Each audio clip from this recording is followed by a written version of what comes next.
Okay, in this video we will talk about the rest of Blooper industry example. So we will talk about the question number 2 and the question number 3 of the Blooper industry example. So in the previous video we created this base model of the Blooper industry example, and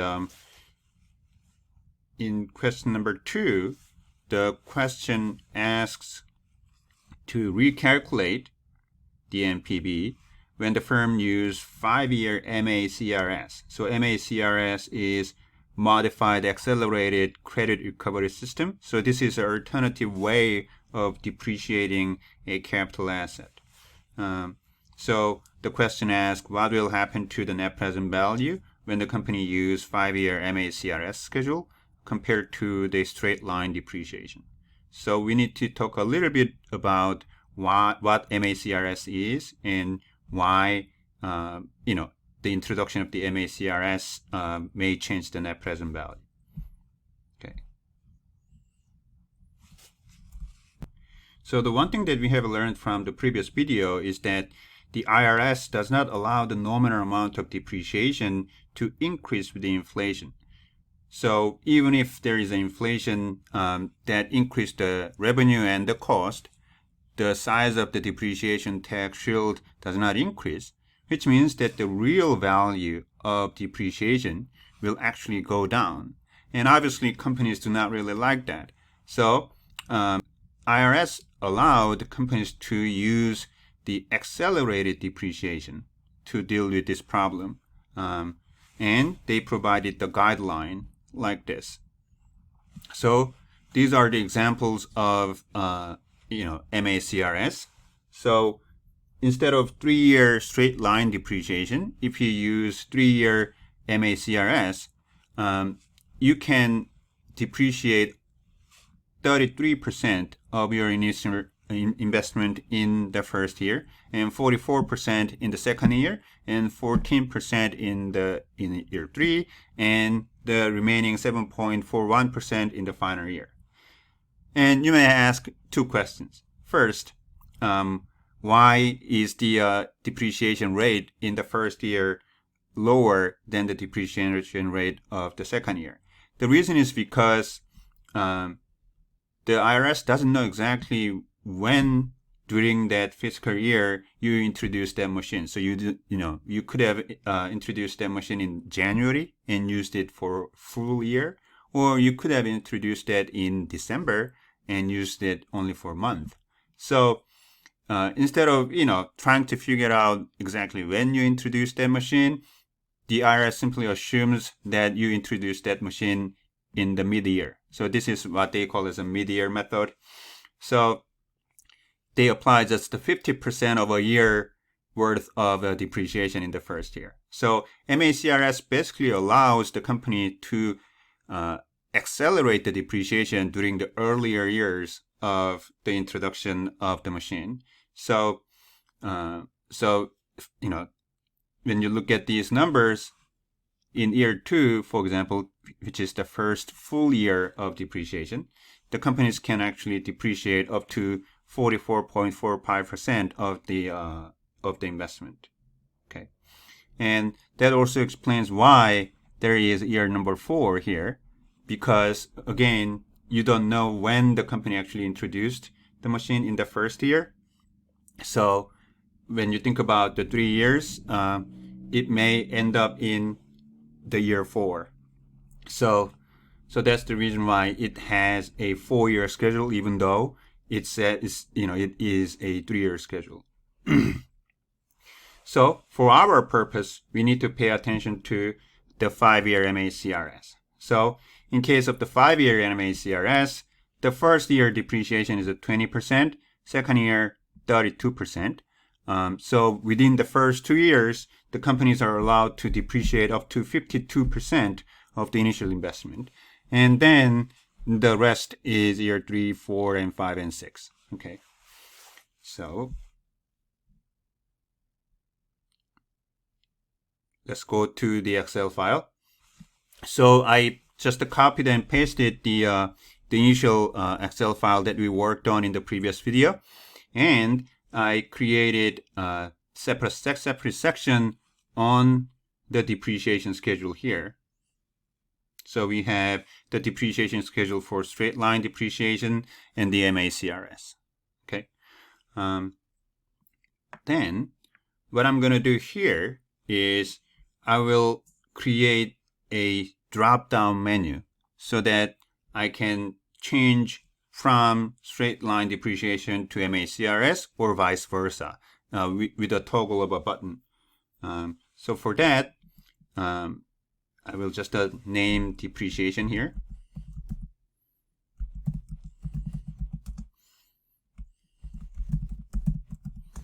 Okay, so we will create a button, drop-down menu button here. So to create a drop-down menu, what we have to do is that we have to go to Data tab of your Excel menu, and in the Data tab, go to Data Validation. So Data Validation, and when you see this open window, in the open window, in the validation criteria, click this drop-down menu and you will see a list. So we are creating a drop-down menu list. Okay. Then you will see this source window pop up. Okay. In this case, because we have a usable source on the Excel file, I will just click here and highlight these two, straight line and MACRS. Okay. Then click this again, press OK. Then now you can see a small button popping up, and when I click this button, now we see two choices, straight or MACRS. Okay, so this is how we create a drop-down menu. And usually after creating a drop-down menu, you may want to highlight this cell, change the background to whatever color that you like, so that you can remember and easily see that this is a drop-down menu cell. Okay, so for example, when I choose straight, the straight will show up, and now we can use this as a part of the conditional Excel cell, so that Excel can figure out which number that it is supposed to use depending on what shows up in this drop-down menu. So for example, right now, when you look at the depreciation is based off of a straight line depreciation, right?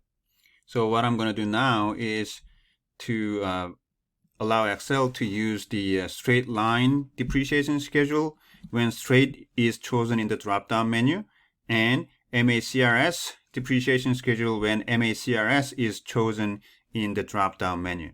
So for that, I have to go to this depreciation section and introduce the conditional variable, conditional function. So for that, I have to type in if, right? So equal if and open up the parenthesis. Then if condition will ask for three things. First, the logical test, so the condition. And the second one is the value if true. So if the condition is met, Excel will use this value. And the third one is value if false.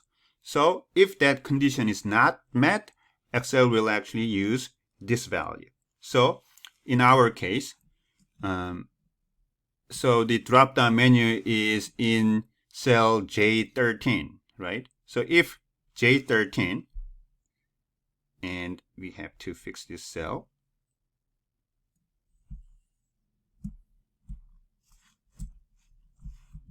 Okay. If J13 is equal to straight, and because it's a text,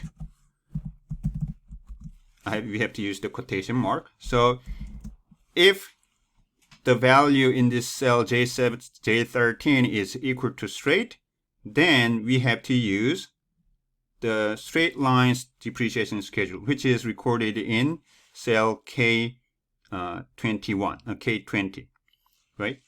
And if that condition is not met, for example, if the value that we see in cell J13 is not straight, which is, the MACRS, then the Excel will use the value in K21, which is a part of the MACRS schedule. Okay. So when we close the parenthesis, press enter.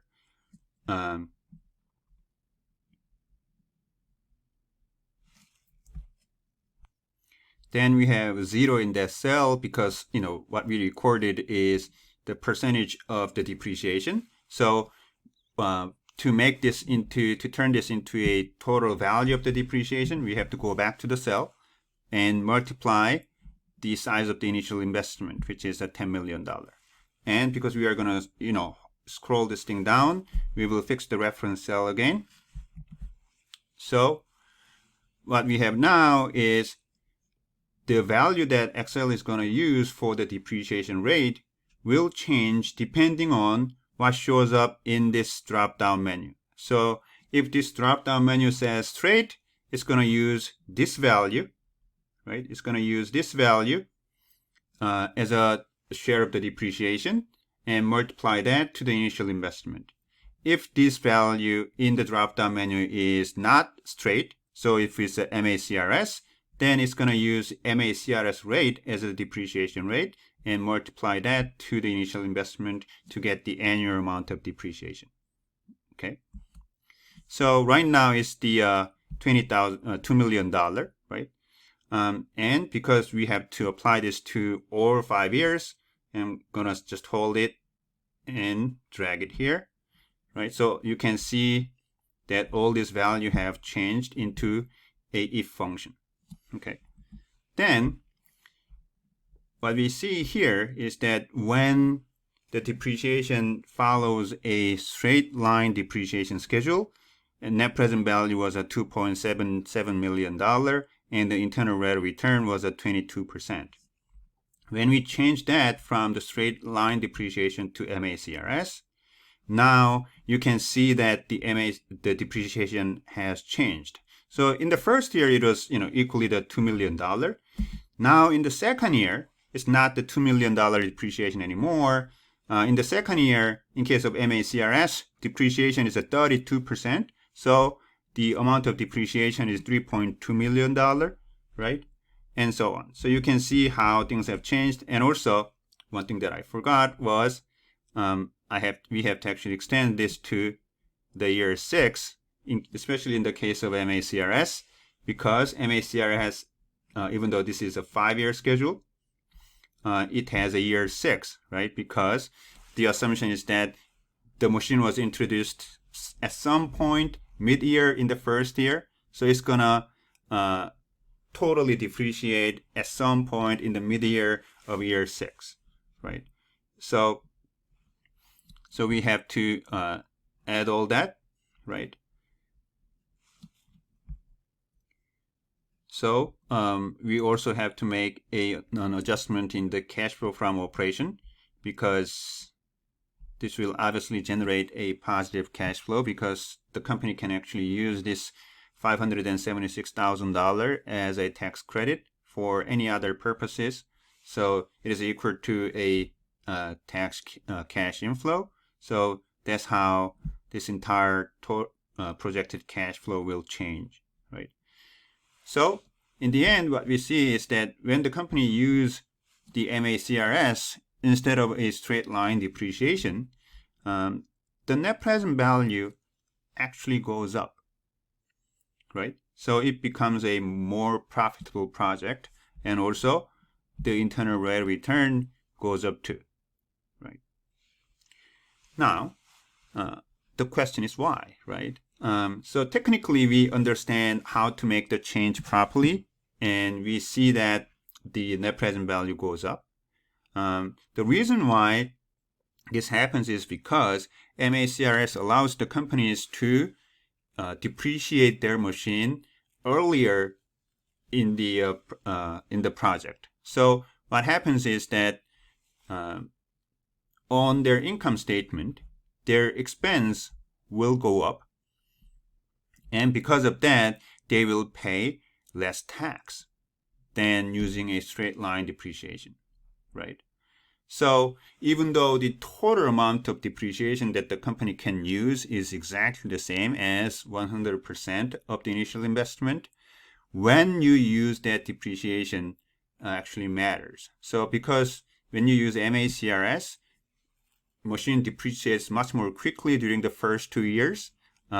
You will pay much less tax during the first 2 years, and because of that, the cash flow the company generates during the first 2 years will go up.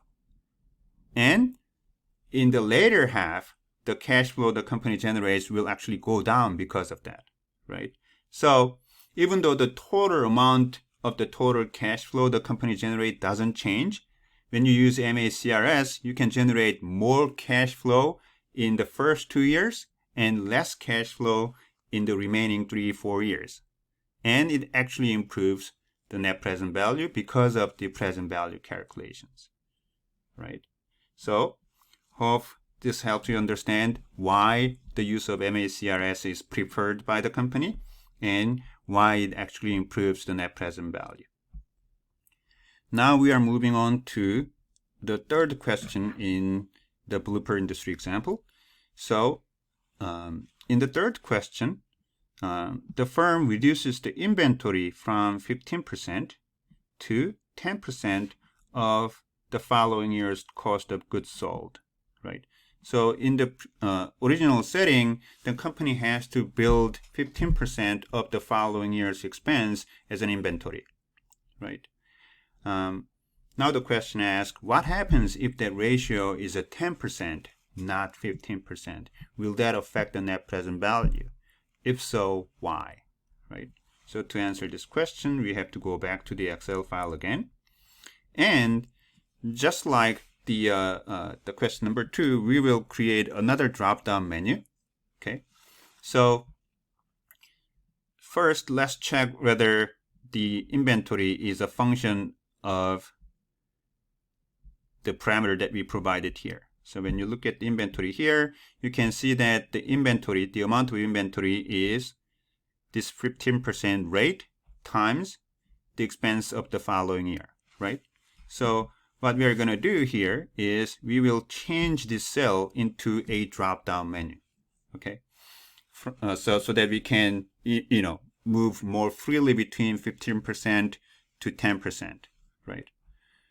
So just like before, to create a drop-down menu, we have to go to Data, Data Validation, and in the validation criteria, go to the list, right?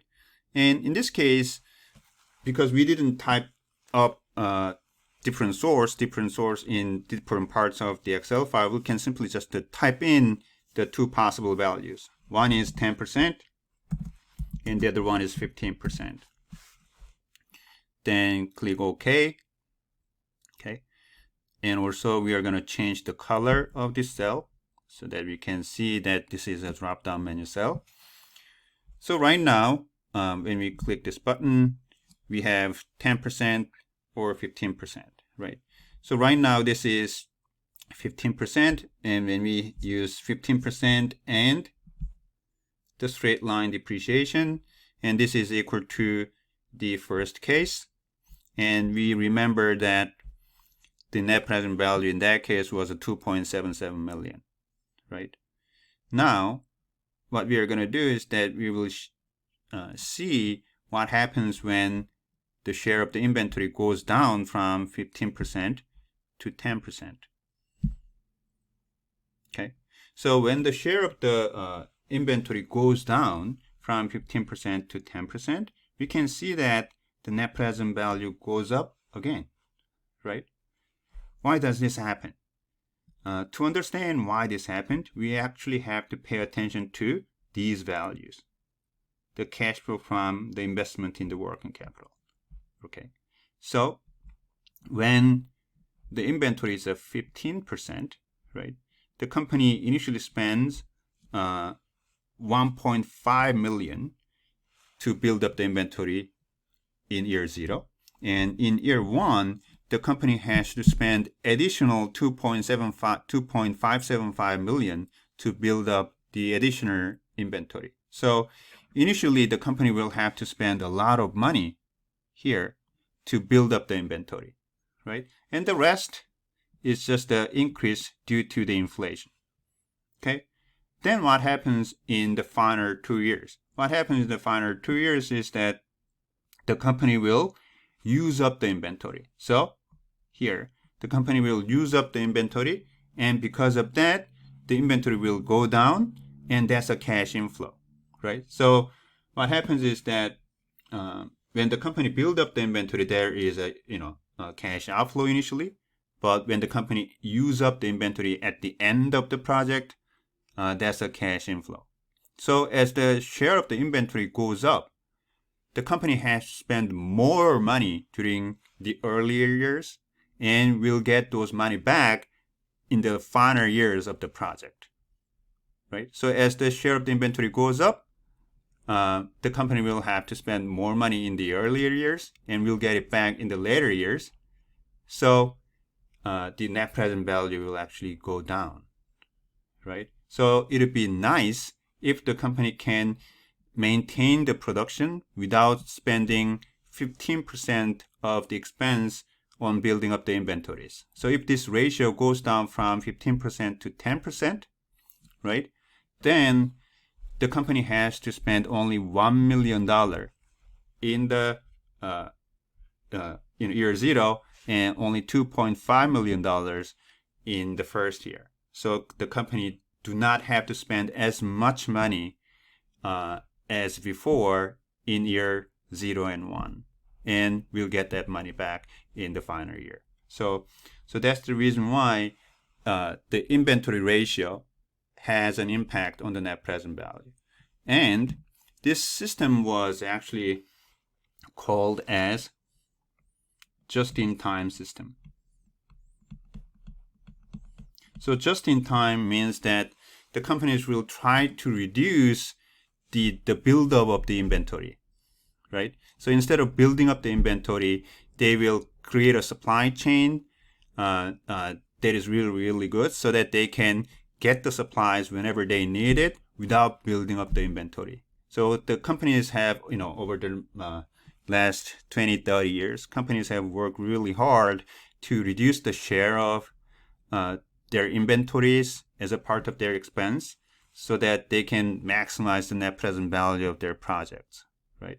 So that's where this term just-in-time came from, and one of the companies that is really famous for this was Toyota, and Toyota was the kind of innovator in this system, and many large corporations in the world has followed their lead and adopted this system. The irony is that now, because of the coronavirus, when global supply chain is disrupted, because the companies do not have a whole lot of inventories, now their entire production process is disrupted. So recently what happened was that now many companies are reconsidering whether this just-in-time system is really good system or not. And they are actually understanding that it actually exposed the companies to a external supply chain shock. Okay, but at this point, hopefully this video helped you understand why the use of MACRS helps the net present value, and also why lowering the share of the inventory or any kind of way in reducing the investment in the working capital improves the net present value.